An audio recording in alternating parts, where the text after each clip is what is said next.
Hey guys, this is Apocdud from the Chief CSGO team. Paired up with Intel today to show you some utility on different maps and to show you the points on those maps where you're going to be experiencing the most stress on your computer. So I'm going to show you why I use an Intel Core i9 myself and why that's going to benefit you.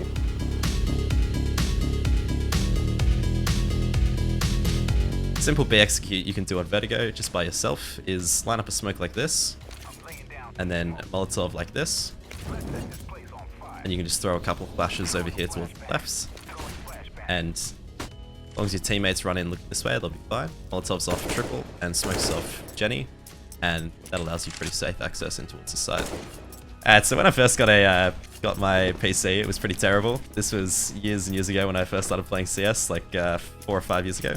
And every time I'd get executed on or I would be in a gunfight, my frames would just drop to unmanageably bad levels. And I would inevitably lose them. So eventually got a decent computer, started using Intel Core i9 10850K. And now basically don't have to worry in gunfights or when I'm getting executed on as to whether my frames will be alright. It's always solid, never any drops or stutters, which is really, really important when you're actually playing at like a high level. So a normal example of an execute on this map is just a standard B exec. This is kind of what one would look like. Basically, multiple smokes, multiple molotovs coming in, maybe some missing, and just a bunch of gunfights happening. And these kind of situations, often your frames will drop really heavily, especially when there's, you know, multiple people facing you and firing at you. So in these situations, it's where you really want to have a solid CPU, solid PC, so that you can make sure that you're actually able to have favorable fights. So basically everyone knows the stock standard A execute on Mirage, but in case you don't, this is the jungle smoke that I use. Very simple lineup. And then the stairs smoke needs to be paired with it. Just come here and aim in the middle of this section. And then come to this area and throw just a CT smoke as well. So these are the standard 3 smokes that you'll basically always see in your games, provided you're playing with people with some level of competence.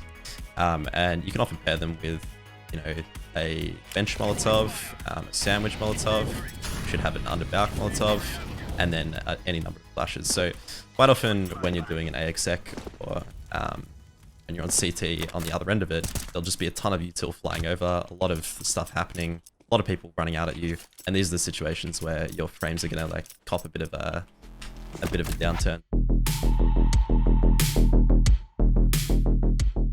So really important smoke on this map is the Xbox smoke, which everyone should really know. There's 2 common ways of throwing this. You'll see them both used a lot in pro games. The first one is this. You just come just to this area here and aim in the middle of this wood above the height of the Xbox.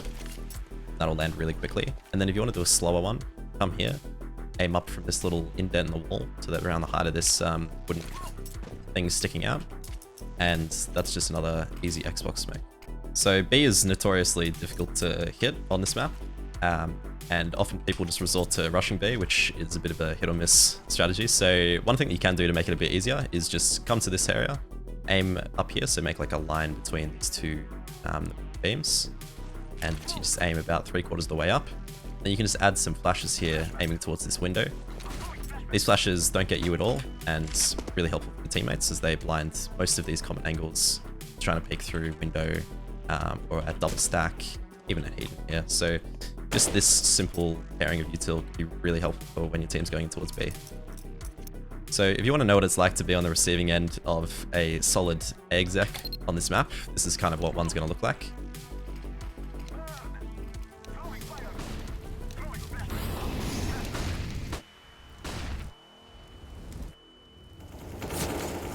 As you can see, it's kind of terrifying, and it's even worse if you are stuttering your way through the whole thing because your computer can't handle the load. So this is where having an i9 CPU is really helpful. The one I'm using is a 10850K, which basically will just guarantee that you don't really have any issues when people are running at you and trying to kill you. Thanks so much for watching, guys. Hope you enjoyed the video and hopefully learned some utility for your next games. Thanks so much to Intel as well for hooking me up with an Intel Core i9. And hopefully it'll help me suck less in my games.